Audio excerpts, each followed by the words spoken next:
버릴 줄 알아야 홀가분해진다. 법정 스님의 무소유와 부처님의 가르침.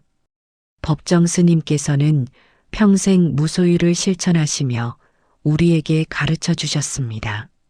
소유하지 않을 때 비로소 자유롭다. 그리고 이것은 부처님께서 2500년 전에 이미 말씀하신 진리이기도 합니다. 우리 인생에서 가장 중요하지만 가장 어려운 주제에 대해 이야기하려고 합니다. 바로 버림에 관한 이야기입니다. 혹시 여러분은 이런 경험을 해보신 적이 있으신가요? 집을 대청소하고 나면 마음까지 시원해지는 느낌. 오래 묵혀둔 짐을 정리하고 나면 어깨가 가벼워지는 느낌. 복잡했던 관계를 정리하고 나면 숨통이 트이는 느낌. 이것이 바로 비움의 힘입니다. 버림의 지혜입니다. 하지만 우리는 살면서 버리는 것보다 채우는데 더 익숙합니다. 더 많이 가지려고 합니다. 더 많이 소유하려고 합니다. 더 많은 관계를 맺으려고 합니다. 더 많은 것을 성취하려고 합니다. 그 결과 우리 삶은 점점 무거워집니다. 물건들로 가득 찬 집, 관리해야 할 관계들, 끝나지 않는 할 일 목록, 과거의 상처들, 미래에 대한 걱정들. 우리는 이 모든 것을 짊어지고 힘겹게 걸어갑니다. 법정 스님께서는 이렇게 말씀하셨습니다. 무거운 짐을 지고 먼 길을 가는 것보다 가벼운 몸으로 천천히 가는 것이 낫다. 오늘 이 시간 여러분과 함께 무엇을 내려놓아야 하는지, 어떻게 버려야 하는지, 그리고 버렸을 때 우리에게 찾아오는 자유와 평화가 무엇인지 깊이 들여다보겠습니다. 조금 길지만 여러분의 인생을 바꿀 수 있는 소중한 시간이 될 것입니다. 편안한 자세로 앉으시고 핸드폰 알림을 잠시 꺼주세요. 지금 이 순간 온전히 여러분 자신에게 집중해 주세요. 잠시 눈을 감고 깊게 숨을 들이쉬고 내쉬세요. 그리고 스스로에게 물어보세요. 나는 지금 무엇을 붙잡고 있는가? 무엇이 나를 무겁게 하는가? 그럼 이제 시작하겠습니다. 1부, 왜 우리는 버리지 못할까? 집착의 뿌리. 법정 스님께서는 이렇게 말씀하셨습니다. 나는 내가 가진 것에 대해서는 늘 불안하고 내가 갖지 못한 것에 대해서는 늘 초조하다. 이 한 문장이 우리 삶을 정확하게 묘사하고 있지 않습니까? 우리는 가진 것을 잃을까봐 두렵고 갖지 못한 것을 얻지 못할까봐 조급합니다. 이 두 가지 감정, 불안과 초조함이 우리 삶을 지배합니다. 부처님께서는 이것을 탐진치 삼독이라고 하셨습니다. 탐욕, 분노, 어리석음. 이 세 가지 독이 우리 마음을 오염시킵니다. 그 중에서도 탐욕, 즉 집착이 모든 고통의 근원입니다. 부처님의 사성제, 4가지 성스러운 진리를 기억하십니까? 첫째, 삶은 고통이다. 둘째, 고통의 원인은 집착이다. 셋째, 집착을 버리면 고통이 사라진다. 넷째, 집착을 버리는 길이 있다. 여기서 핵심은 2번째와 3번째입니다. 고통의 원인은 집착이고 집착을 버리면 고통이 사라진다. 이렇게 명확합니다. 그런데 왜 우리는 버리지 못할까요? 첫째, 두려움 때문입니다. 우리는 미래를 두려워합니다. 이것을 버리면 나중에 필요할 텐데, 이 사람을 놓아주면 나는 외로울 텐데, 이 일을 그만두면 나는 무엇으로 살아갈까? 돈을 쓰면 나중에 부족하면 어떡하지? 이런 두려움이 우리를 움켜쥐게 만듭니다. 실제로 필요하지 않은 것도 혹시 모르니까라는 이유로 붙잡고 있습니다. 부처님께서는 이렇게 말씀하셨습니다. 두려움은 집착에서 생긴다. 집착이 없으면 두려움도 없다. 생각해 보세요. 여러분이 아무것도 가지지 않았다면, 잃을 것이 없다면 두려울 것이 무엇이 있겠습니까? 두려움은 항상 잃을까봐에서 시작됩니다. 가진 것이 많을수록 두려움도 커집니다. 법정 스님께서 가방 하나에 들어가는 물건만 소유하신 이유도 여기에 있습니다. 가진 것이 적으면 지킬 것도 적고 잃을까봐 걱정할 것도 적습니다. 그래서 자유롭습니다. 둘째, 익숙함 때문입니다. 인간은 변화를 두려워하는 존재입니다. 비록 고통스럽더라도 익숙한 것이 편합니다. 새로운 것, 낯선 것은 불안합니다. 불행한 관계를 생각해 보세요. 서로에게 상처를 주고 싸우고 고통스럽지만 헤어지지 못합니다. 왜일까요? 익숙하기 때문입니다. 그 사람 없는 내 모습을 상상할 수 없기 때문입니다. 10년을 함께 했다면 그 10년이 아깝기 때문입니다. 직장도 마찬가지입니다. 매일 출근하기 싫고 스트레스 받고 건강을 해치면서도 그만두지 못합니다. 익숙한 월급, 익숙한 일과 익숙한 동료들. 비록 불행해도 익숙한 것이 안전하게 느껴집니다. 부처님께서는 이것을 무명, 즉 무지라고 하셨습니다. 진실을 보지 못하는 것입니다. 익숙함이라는 안개에 가려서 자신이 얼마나 불행한지조차 깨닫지 못합니다. 법정 스님께서는 습관은 제2의 천성이 아니라 제1의 감옥이다라고 하셨습니다. 우리는 습관의 감옥에 갇혀 있습니다. 그리고 그 감옥이 익숙해서 밖으로 나갈 생각조차 하지 않습니다. 셋째, 자신을 소유물과 동일시하기 때문입니다. 이것이 가장 깊은 뿌리입니다. 우리는 우리가 가진 것으로 자신을 정의합니다. 나는 이 집을 소유한 사람이야. 나는 이 차를 모는 사람이야. 나는 이 회사에 다니는 사람이야. 나는 이 사람의 배우자야. 나는 이 아이의 부모야. 우리의 정체성이 소유물과 역할에 묶여 있습니다. 그래서 그것을 버리는 것은 자신의 일부를 잃는 것처럼 느껴집니다. 나를 잃어버리는 것 같아서 두렵습니다. 부처님께서는 이것을 아상, 즉 나라는 것에 대한 잘못된 견해라고 하셨습니다.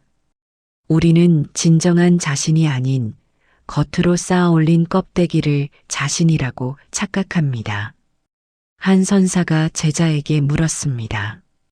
내가 태어나기 전 너의 본래 모습은 무엇이었느냐? 이것은 선의 유명한 화두입니다. 우리가 아무것도 가지기 전, 어떤 역할도 맡기 전, 어떤 이름도 붙기 전의 나. 그것이 진짜 나입니다. 하지만 우리는 그것을 잊어버렸습니다. 그리고 후천적으로 쌓아 올린 것들을 나라고 착각합니다. 넷째, 사회적 압력 때문입니다. 우리가 사는 사회는 끊임없이 더 많이를 요구합니다. 더 많이 가져라, 더 많이 이뤄라, 더 높이 올라가라. 성공의 기준은 항상 더 많음입니다. 적게 가지고 단순하게 사는 사람을 보면 사람들은 이렇게 말합니다. 야망이 없네, 게으른 거 아냐? 인생을 포기한 거야? 법정 스님께서 무소유의 삶을 사셨을 때도 많은 사람들이 이해하지 못했습니다. 왜 그렇게 사세요? 조금 편하게 사셔도 되는데. 하지만 스님은 답하셨습니다. 이것이 가장 편한 삶입니다. 사회는 우리에게 끊임없이 비교하라고 합니다. 옆집과 비교하고, 친구와 비교하고, SNS에 올라온 다른 사람들의 화려한 삶과 비교합니다. 그리고 부족하다고 느낍니다. 더 가져야 한다고 생각합니다. 부처님께서는 비교하는 마음이 불행을 만든다고 하셨습니다. 누군가와 비교하는 순간 우리는 현재를 잃어버립니다. 있는 그대로의 나를 받아들이지 못합니다. 다섯째, 과거의 경험 때문입니다. 어떤 사람들은 과거의 부족함을 경험했기 때문에 집착합니다. 가난하게 자란 사람은 돈에 집착할 수 있습니다. 사랑받지 못하고 자란 사람은 인정에 집착할 수 있습니다. 불안정한 환경에서 자란 사람은 안정에 집착할 수 있습니다. 이것은 자연스러운 반응입니다. 과거에 부족했던 것을 보충하려는 본능적인 시도입니다. 하지만 문제는 이 집착이 과거의 상처에서 비롯된 것이기 때문에 아무리 채워도 채워지지 않는다는 것입니다. 과거의 결핍은 현재 아무리 많이 가져도 채울 수 없습니다. 그것은 과거의 문제이기 때문입니다. 과거를 치유하지 않고 현재를 채우려고만 하면 끝없는 허기만 느끼게 됩니다. 부처님께서는 과거의 상처를 현재로 가져오지 말라고 하셨습니다. 과거는 과거일 뿐입니다. 지금 여기에서 새로 시작할 수 있습니다. 법정 스님께서도 말씀하셨습니다. 과거는 흘러간 물과 같다. 다시 담을 수 없다. 다만 지금 이 순간을 맑게 할 수 있을 뿐이다. 2부 무엇을 버려야 하는가? 구체적인 집착의 대상들. 그렇다면 구체적으로 무엇을 버려야 할까요? 법정 스님의 무소유는 단순히 물건을 버리라는 의미가 아닙니다. 더 깊은 의미가 있습니다. 마음속의 집착을 버리라는 것입니다. 부처님께서는 4가지 집착을 말씀하셨습니다. 욕망에 대한 집착, 견해에 대한 집착, 계율과 의식에 대한 집착, 자아에 대한 집착. 이 4가지가 우리를 묶어두는 사슬입니다. 이제 우리 삶에서 구체적으로 무엇을 버려야 하는지 하나씩 살펴보겠습니다. 1. 필요 없는 물건을 버려야 합니다. 법정 스님께서는 평생 가방 하나에 들어가는 물건만 소유하셨습니다. 승복 몇 벌, 책 몇 권, 붓과 종이, 차를 마실 찻잔. 그것이 전부였습니다. 스님께서는 물건이 많아지면 마음도 복잡해진다고 하셨습니다. 정말 그렇습니다. 물건 하나하나가 우리 의식의 공간을 차지합니다. 그것을 어디에 둘지, 언제 쓸지, 어떻게 관리할지 생각해야 합니다. 여러분의 집을 둘러보세요. 옷장을 열어보세요. 1년 동안 한 번도 입지 않은 옷이 얼마나 많습니까? 서랍을 열어보세요. 언제 샀는지도 기억나지 않는 물건들이 얼마나 많습니까? 우리는 혹시 모르니까, 언젠가 쓸 거니까, 버리기 아까우니까라는 이유로 물건을 쌓아둡니다. 그리고 그 물건들이 공간을 차지하고 청소할 일을 만들고 마음을 무겁게 만듭니다. 부처님께서는 소유가 적을수록 근심도 적다고 하셨습니다. 가진 것이 많으면 지켜야 할 것도 많고 잃을까봐 걱정해야 할 것도 많습니다. 도둑이 들까봐 걱정하고 불이 날까봐 걱정하고 망가질까봐 걱정합니다. 한 부자가 부처님을 찾아와 물었습니다. 저는 많은 재산이 있는데 늘 불안합니다. 어떻게 해야 합니까? 부처님께서 답하셨습니다. 그대의 재산이 그대를 소유하고 있기 때문이다.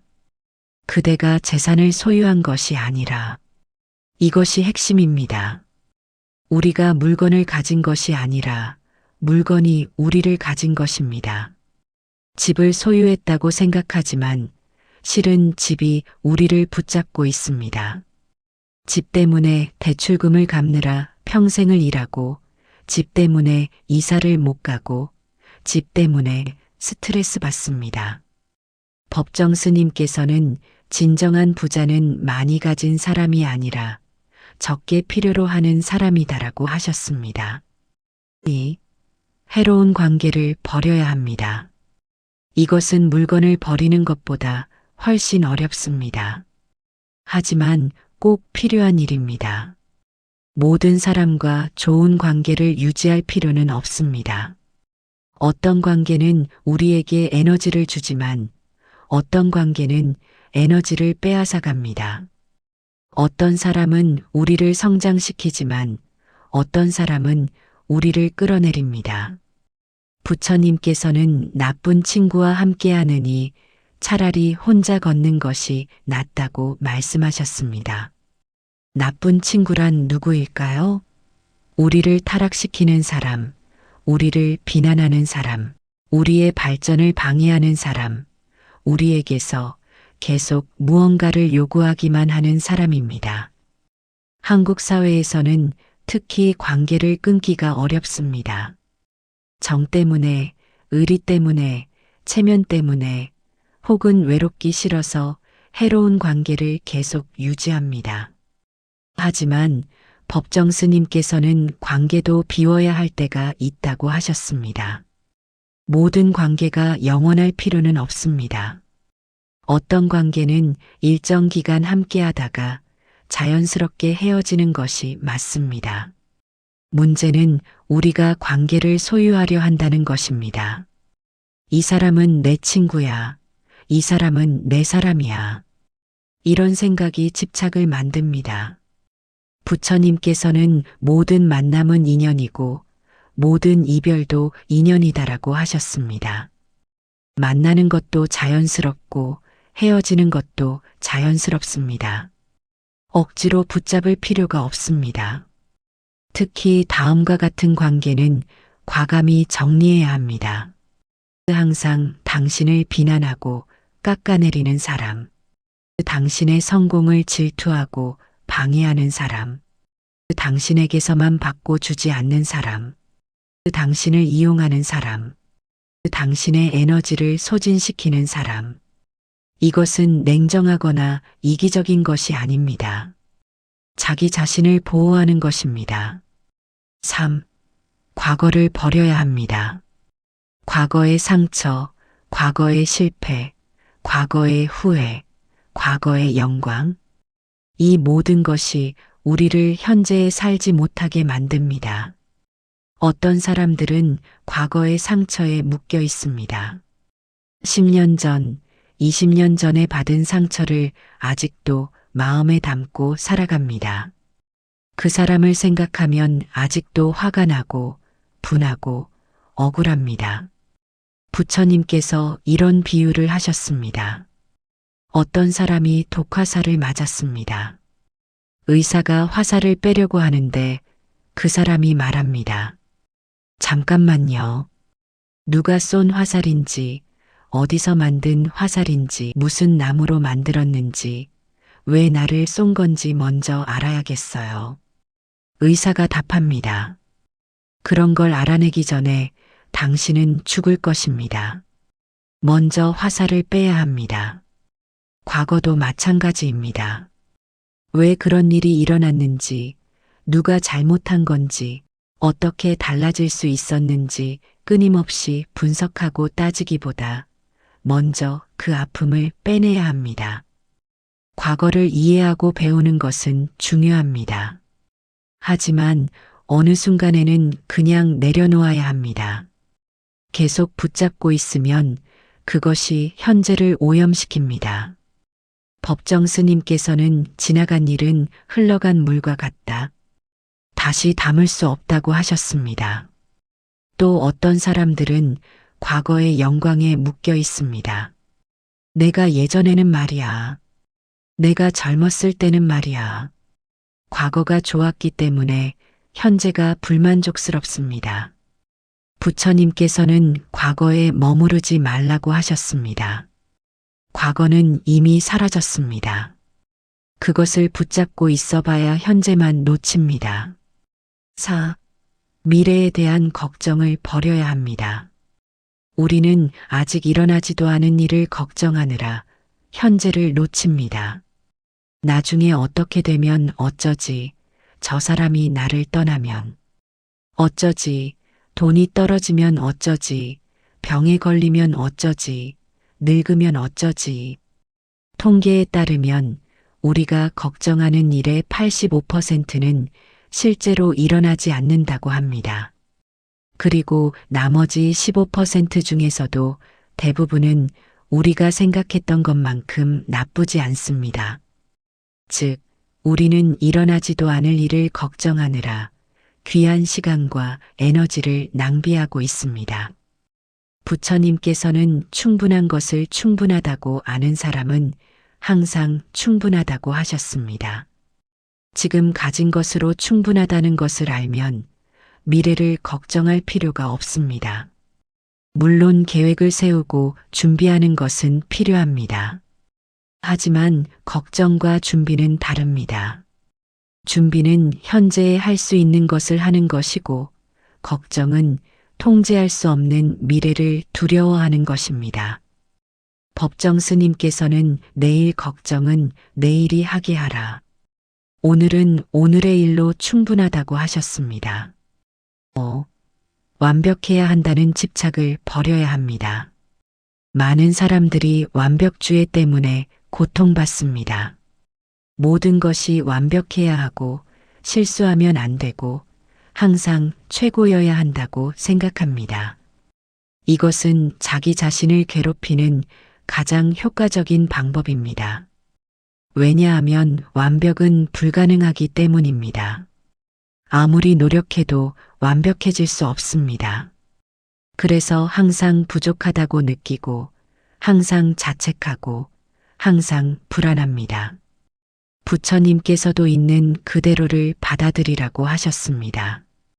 완벽해지려고 애쓰지 말고 있는 그대로의 자신을 받아들이라는 것입니다. 일본의 선 수행자들은 와비사비라는 개념을 중요하게 여깁니다. 불완전함 속의 아름다움입니다. 깨진 그릇, 비틀어진 나무, 낡은 도구, 이런 것들이 오히려 아름답다고 봅니다. 왜냐하면 진실하기 때문입니다. 시간의 흔적을 담고 있기 때문입니다. 우리도 마찬가지입니다. 우리의 불완전함, 우리의 상처, 우리의 실수, 이것들이 우리를 인간답게 만듭니다. 그것을 숨기려 하지 말고 받아들이십시오. 법정 스님께서는 단순하게 살수록 본질이 보인다고 하셨습니다. 완벽해지려는 복잡한 노력을 버리고 단순해질 때 비로소 진짜 중요한 것이 보입니다. 6. 자아에 대한 집착을 버려야 합니다. 이것이 가장 깊고 가장 어려운 버림입니다. 하지만 부처님께서 가장 강조하신 것이기도 합니다. 우리는 나라는 것이 있다고 믿습니다. 변하지 않는 고정된 독립적인 나. 하지만 부처님께서는 나라는 것은 없다고 하셨습니다. 이것을 무아라고 합니다. 어떻게 나가 없을 수 있을까요? 지금 이렇게 생각하고 느끼고 경험하는 이것이 나 아닙니까? 부처님의 가르침은 이렇습니다. 우리가 나라고 생각하는 것은 끊임없이 변하는 조건들의 모임일 뿐입니다. 고정된 실체가 아닙니다. 여러분의 몸을 생각해 보세요. 10년 전의 몸과 지금의 몸은 다릅니다. 세포들이 모두 바뀌었습니다. 그렇다면 어느 것이 진짜 나입니까? 여러분의 마음을 생각해 보세요. 생각은 매 순간 바뀝니다. 감정도 바뀝니다. 의견도 바뀝니다. 그렇다면 어느 것이 진짜 나입니까? 부처님께서는 말씀하셨습니다. 나라고 생각하는 것은 5가지 요소의 임시적인 모임일 뿐이다. 몸, 느낌, 인식, 의지, 의식. 이 5가지가 모여서 나라는 착각을 만듭니다. 이것을 이해하면 엄청난 자유가 옵니다. 이것이 나야라는 집착에서 벗어나기 때문입니다. 나는 이런 사람이어야 해. 나는 이것을 가져야 해. 나는 이것을 이뤄야 해. 이런 모든 집착이 사라집니다. 법정 스님께서도 이렇게 말씀하셨습니다. 나를 버렸을 때 비로소 진짜 나를 만난다. 3부 어떻게 버릴 것인가? 실천의 지혜. 버려야 한다는 것은 알았습니다. 그런데 어떻게 버릴까요? 이것이 가장 어려운 질문입니다. 부처님께서는 점진적인 수행을 강조하셨습니다. 한 번에 모든 것을 버리려고 하면 실패합니다. 천천히 하나씩 자신이 할 수 있는 만큼. 그리고 부처님께서는 8정도 8가지 바른 길을 제시하셨습니다. 바른 견해, 바른 생각, 바른 말, 바른 행동, 바른 생활, 바른 노력, 바른 마음 챙김, 바른 집중. 이 8가지를 실천하면 집착을 버릴 수 있습니다. 이제 구체적인 실천 방법들을 하나씩 살펴보겠습니다. 1.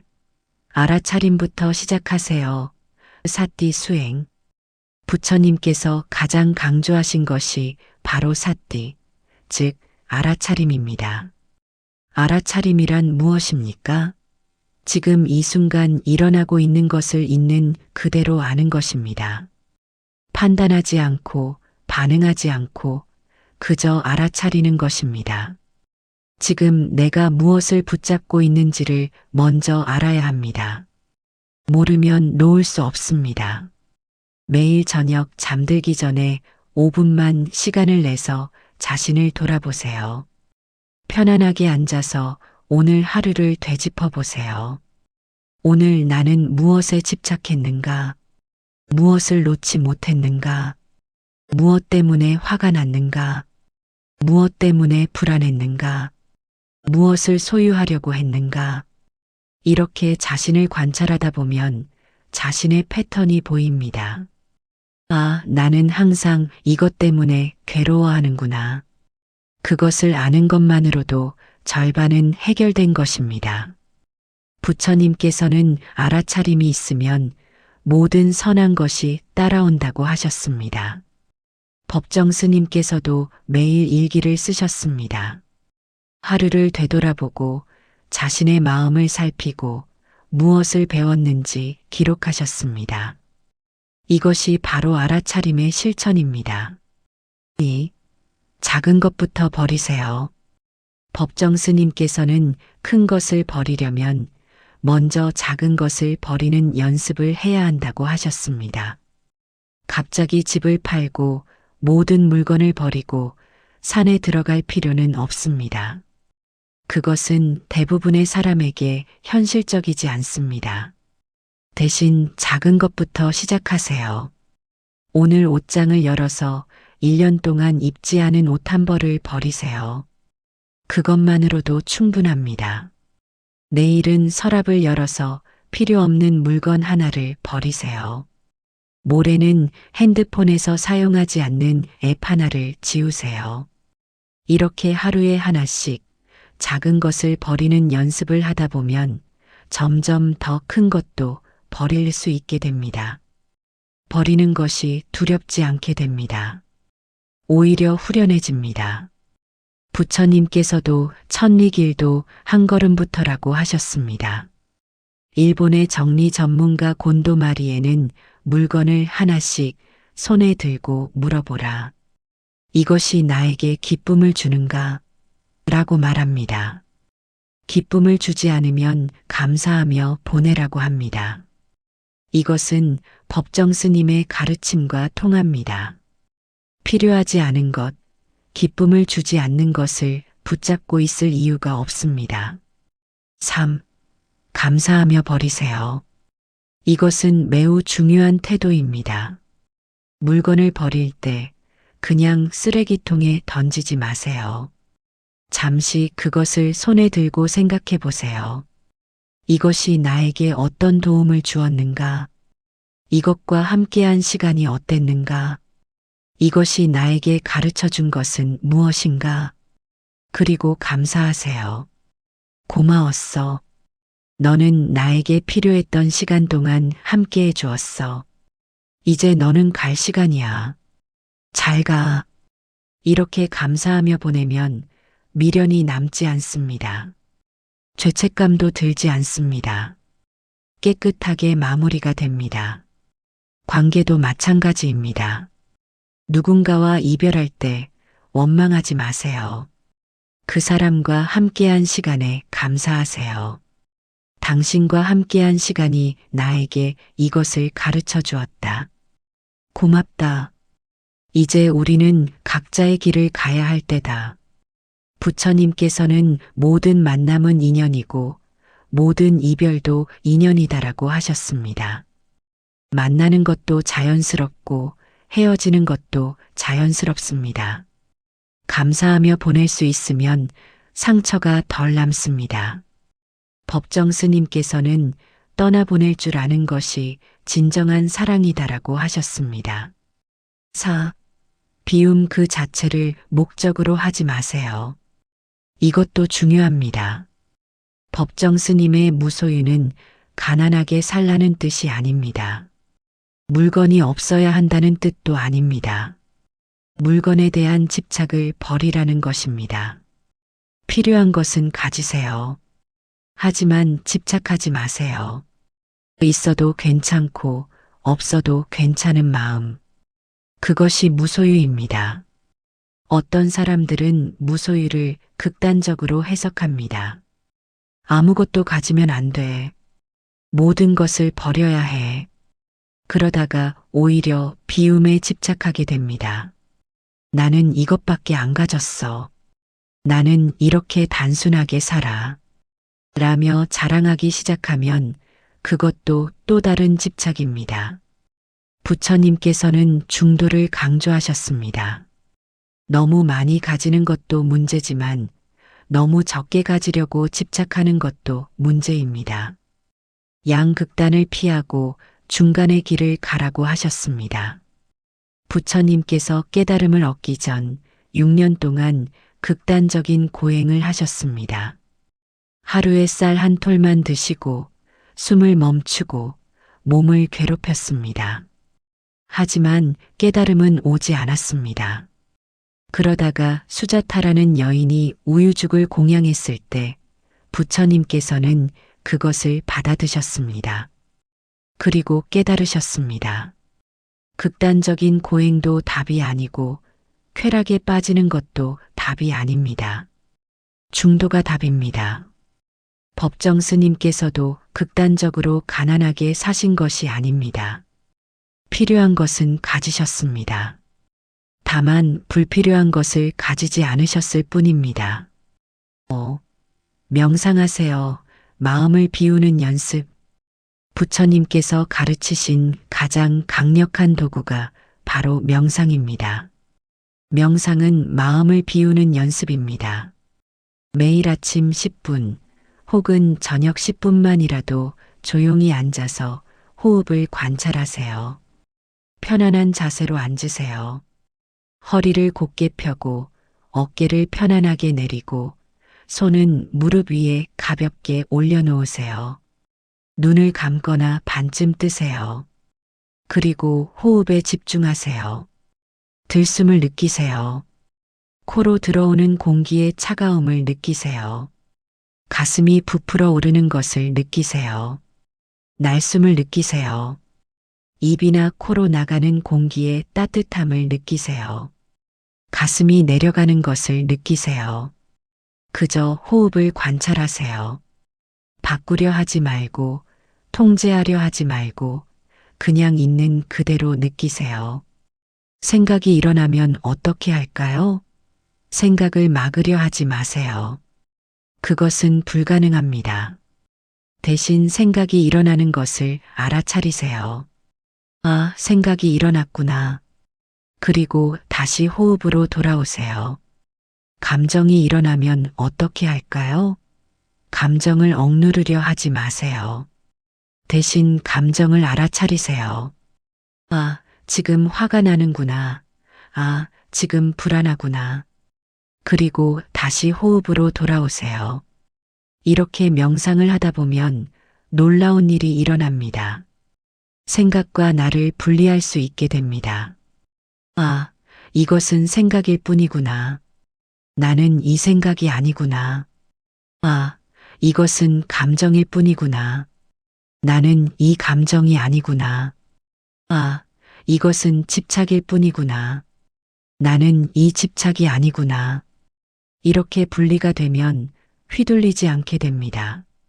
생각이 일어나도 그것에 사로잡히지 않습니다. 감정이 일어나도 그것에 압도되지 않습니다. 집착이 일어나도 그것을 내려놓을 수 있습니다. 법정 스님께서도 매일 새벽에 명상하셨습니다. 조용히 앉아 자신의 마음을 들여다보셨습니다. 그것이 스님을 그토록 평화롭게 만든 비결이었습니다.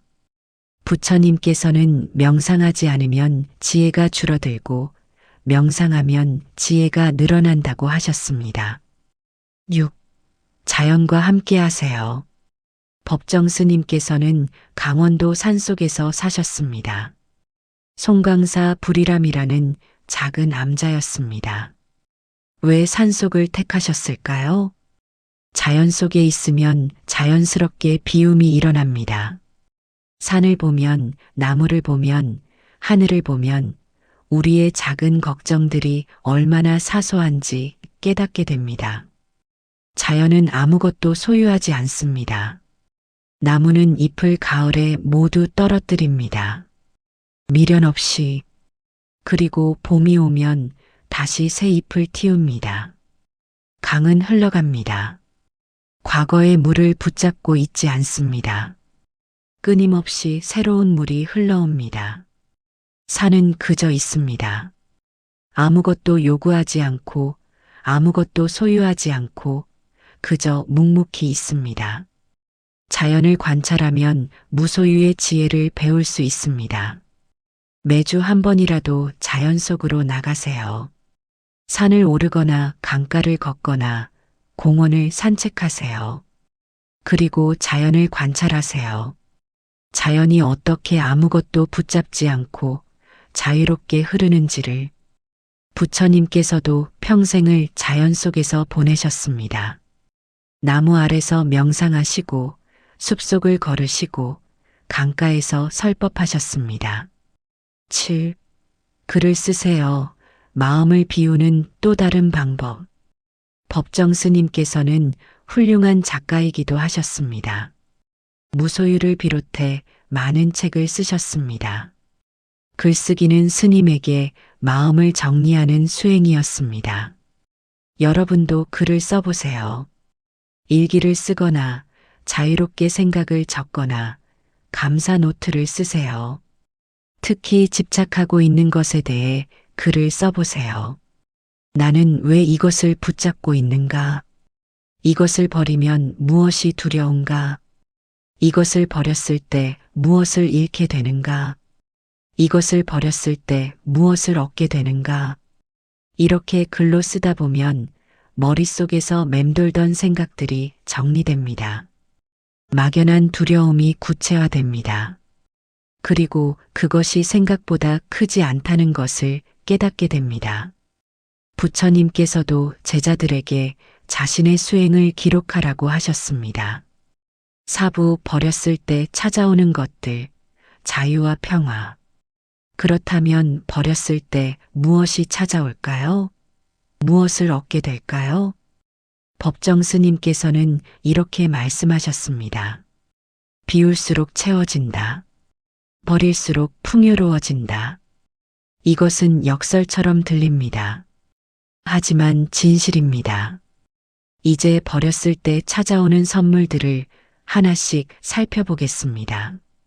1. 자유를 얻습니다.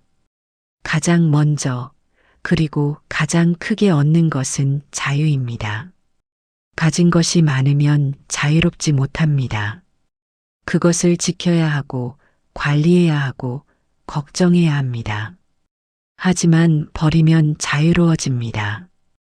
부처님께서는 집착에서 벗어난 사람은 어디든 자유롭게 갈 수 있다고 하셨습니다. 물리적 자유뿐만 아니라 정신적 자유도 얻습니다.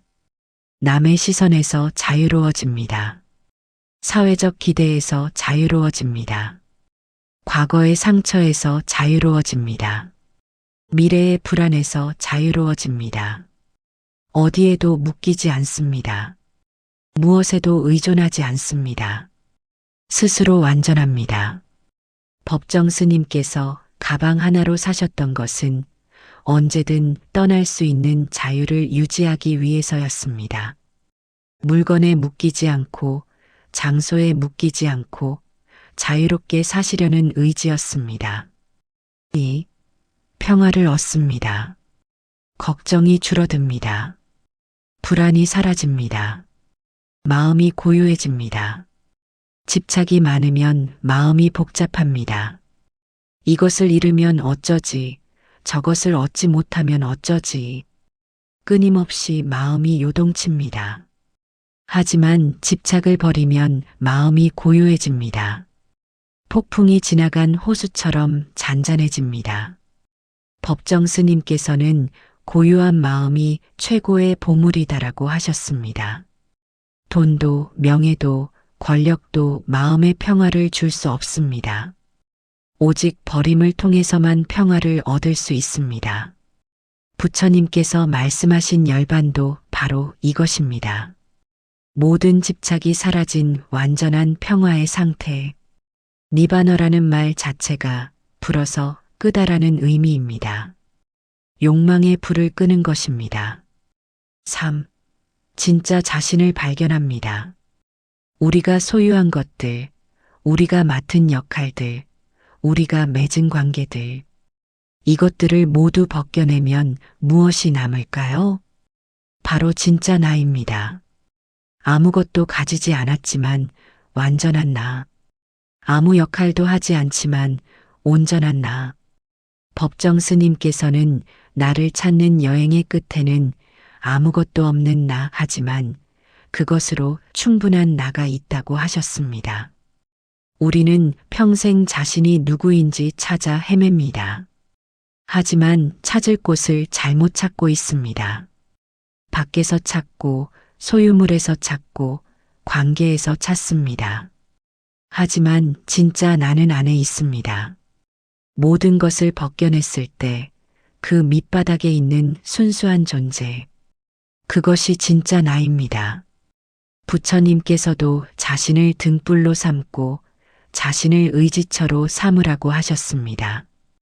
진짜 자신을 발견하면 더 이상 외부에서 무언가를 찾지 않아도 됩니다. 4. 진짜 사랑을 할 수 있게 됩니다. 집착 없이 사랑할 수 있게 됩니다. 소유하려 하지 않고 통제하려 하지 않고 있는 그대로 사랑할 수 있게 됩니다. 부처님께서는 진정한 사랑은 자유를 주는 것이다라고 하셨습니다. 상대를 내 울타리 안에 가두는 것이 아니라 상대가 자유롭게 날아갈 수 있도록 하는 것. 집착을 버리면 이런 사랑이 가능해집니다. 상대가 떠나도 괜찮습니다. 함께 있으면 감사하고 떠나면 축복합니다. 이것이 진짜 사랑입니다. 조건 없는 사랑, 기대 없는 사랑, 자유로운 사랑. 현재를 살 수 있게 됩니다. 과거와 미래에 대한 집착을 버리면 비로소 현재에 살 수 있습니다. 법정 스님께서는 지금 이 순간이 우리가 가진 전부다라고 하셨습니다. 현재에 완전히 깨어 있을 때 모든 것이 새롭게 보입니다. 똑같은 풍경도 똑같은 사람도 처음 보는 것처럼 신선하고 아름답습니다. 부처님께서는 과거에도 미래에도 살지 말고 오직 현재 순간에 깨어 있으라고 하셨습니다. 6. 감사가 생깁니다. 더 이상 부족함을 느끼지 않습니다. 지금 가진 것으로 충분합니다. 아니, 넘칩니다. 감사가 자연스럽게 흘러나옵니다. 살아있는 것에 감사하고, 숨 쉴 수 있는 것에 감사하고, 햇살에 감사하고, 물 한 잔에 감사합니다. 이 감사가 더 많은 감사할 일을 끌어당깁니다. 부처님께서는 감사하는 마음이 모든 행복의 뿌리다라고 하셨습니다. 7. 지혜가 생깁니다. 마음이 맑아지면 지혜가 생깁니다. 사물을 있는 그대로 볼 수 있게 됩니다. 진실과 거짓을 구분할 수 있게 됩니다. 중요한 것과 중요하지 않은 것을 알 수 있게 됩니다. 부처님께서는 고요한 마음에서 지혜가 피어난다고 하셨습니다. 법정 스님께서도 평생 수행을 통해 깊은 지혜를 얻으셨습니다. 그 지혜가 우리에게 무소유라는 책으로 전해졌습니다. 여러분, 오늘 우리는 긴 여정을 함께 했습니다. 버림에 대해, 무소유에 대해, 자유에 대해 깊이 이야기했습니다. 법정 스님의 무소유와 부처님의 가르침을 통해 우리는 버리는 것이, 잃는 것이 아니라는 것을 배웠습니다. 오히려 버림을 통해 진정으로 중요한 것을 얻을 수 있다는 것을 배웠습니다. 자유를, 평화를, 진짜 자신을, 진짜 사랑을, 현재를, 감사를, 지혜를. 이제 실천할 차례입니다. 오늘부터 시작하세요. 작은 것 하나를 버리는 것으로. 그리고 그 가벼움을 느껴보세요. 법정 스님께서 마지막으로 남기신 말씀을 다시 한번 되새겨 봅니다. 아름다운 마무리를 위하여 지금 그대로 놓아두고 가라. 우리도 언젠가는 이 세상의 모든 것을 놓고 가야 합니다. 가져갈 수 있는 것은 아무것도 없습니다. 그렇다면 미리 연습하는 것이 어떨까요? 조금씩 하나씩 필요 없는 것을 내려놓으며 살아가는 것. 그렇게 살다 보면 마지막 순간에도 평화로울 수 있을 것입니다. 아무 미련 없이 가벼운 마음으로. 부처님께서 마지막 순간에 제자들에게 하신 말씀을 기억합니다. 모든 것은 무상하다.